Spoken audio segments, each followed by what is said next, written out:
d'avoir parfaitement respecté le temps. On va peut-être avoir des questions du public. Merci beaucoup pour cette présentation, c'était vraiment passionnant. J'ai une question par rapport éventuellement des mises en scène de ces textes. Je ne sais pas si dans votre corpus vous intégrez des adaptations des mises en scène. Et j'ai eu l'impression avec les extraits, alors j'ai peut-être pas très bien vu, que le multilinguisme reposait sur un peu des processus de traduction en fait. Par exemple, le fuck you juste après remis en va te faire foirer, va te faire foutre, etc. Et je voulais savoir si éventuellement dans des mises en scène il y avait des dispositifs de sous-titres ou de surtitres qui sont parfois utilisés. Parce que je sais qu'il y a certaines pièces de théâtre plurilingues qui font une surenchère pendant les mises en scène avec des sous-titres, des surtitres. Alors ça dépend vraiment beaucoup des pièces. Là effectivement il y a des mécaniques un peu de traduction, parce que comme je disais, la narratrice elle passe d'une langue à l'autre, donc avec ce côté très joueur avec la langue, mais il y a aussi des pièces qui font pas du tout ça, où c'est vraiment démerde-toi.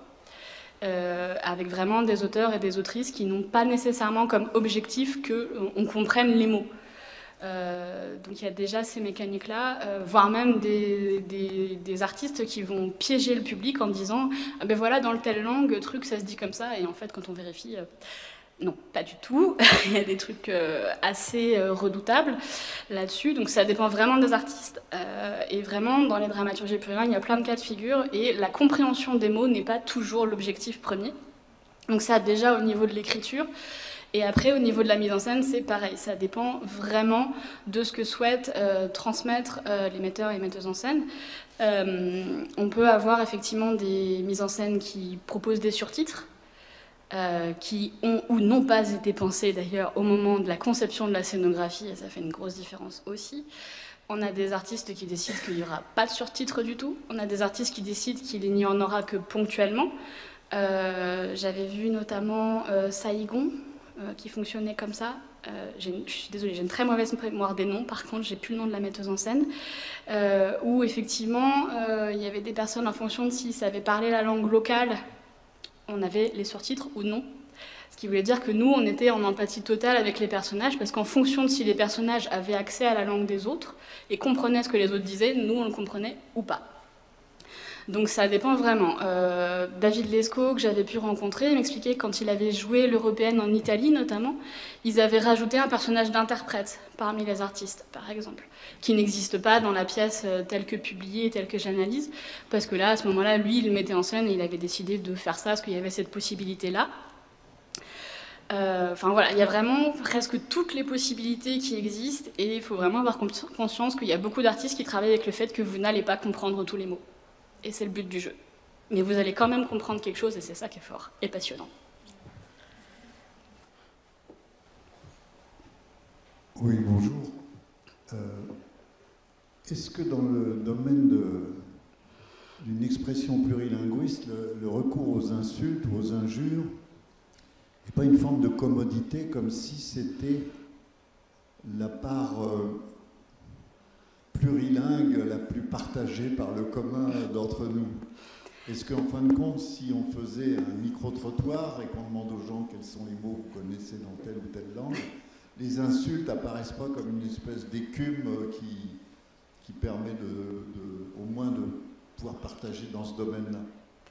Alors, c'est pas systématique non plus. Là, effectivement, c'est une autrice qui joue beaucoup avec ça, parce que j'ai une autre pièce d'elle dans mon corpus aussi, où pareil, il y a beaucoup de vulgarités qui reviennent. Donc, c'est pas systématique non plus. C'est même pas si fréquent que ça, en vrai. Donc oui, c'est une ressource qui peut être faite, et notamment pour les raisons que vous dites, parce que du coup, c'est quelque chose qui se partage très facilement. La colère et la violence, en général, ça se partage très bien.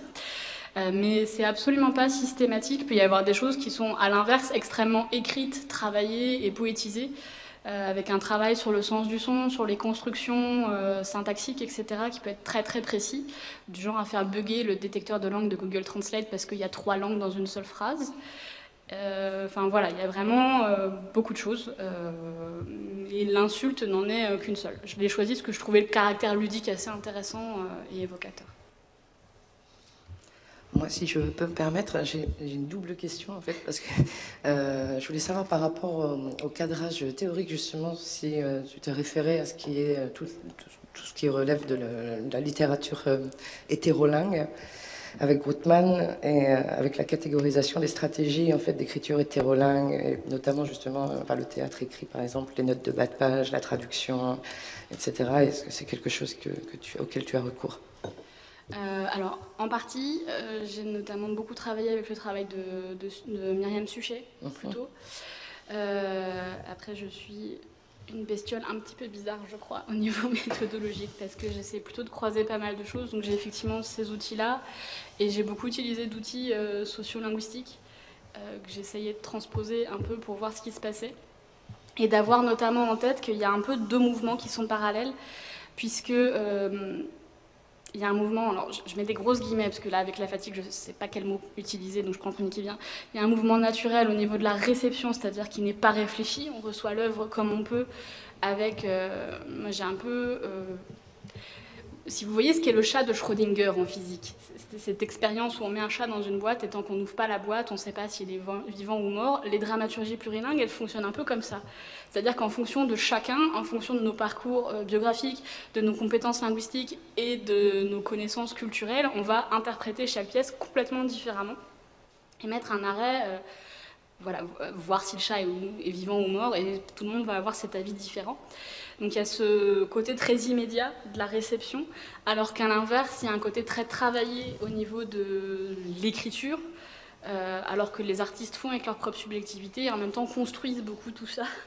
Donc c'est intéressant d'avoir ces outils de sociolinguistique-là pour le côté de la réception, et de voir comment est-ce que ça va être dirigé plus ou moins consciemment, plus ou moins volontairement par les artistes de l'autre côté. C'est pour ça que j'essaie de croiser un peu les... Ça me permet de souligner quelque chose, peut-être que ça intéressera pas que toi, c'est qu'on a monté un consortium de recherche justement qui s'appelle Lire et écrire entre les langues. Je ne sais pas si tu connais. Et c'est le consortium LEL, en fait, Myriam Suchet en fait partie, avec l'INALCO, une dizaine de laboratoires, dont l'INALCO, AMU, etc.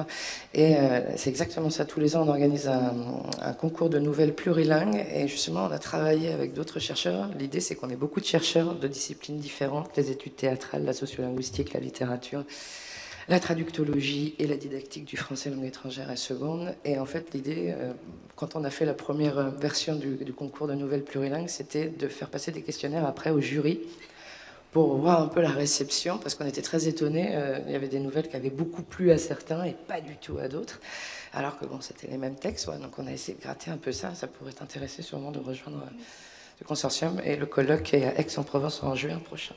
D'accord. Lire et écrire entre les langues. Je note. Est-ce que nous avons une autre... Je voudrais en poser une. Non. Est-ce que... prolongement de ce que vient de dire Amélie Lecomte, est-ce qu'il existe une sorte de communauté artistique dans le domaine de la dramaturgie plurilingue? Est-ce que quel est un peu le phénomène? Il y a un phénomène, effectivement, c'est-à-dire que moi je travaille sur ça depuis que je suis en mémoire, donc ça commence à dater, et à l'époque tout le monde m'a dit mais tu vas jamais trouver de pièces dans ton corpus.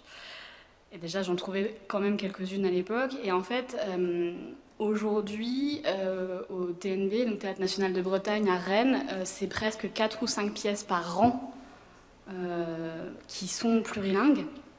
Donc il y a vraiment un phénomène et un intérêt pour le plurilinguisme dans le théâtre contemporain qui est très fort et qui va en s'amplifiant depuis que j'ai commencé à travailler là-dessus. Par contre, il n'y a pas de communauté, comme on aurait pu le dire, des surréalistes à l'époque, etc. C'est vraiment des artistes qui travaillent comme ça. Moi, je l'ai nommé dramaturgie plurilingue parce qu'il fallait bien que je nomme mon objet d'étude. Mais a priori, il n'y a pas nécessairement de mouvement. Mais il y a de plus en plus d'artistes, effectivement, qui sont... Il y a une conscientisation de cette problématique-là et une envie d'aller s'y frotter qui est de plus en plus revendiquée.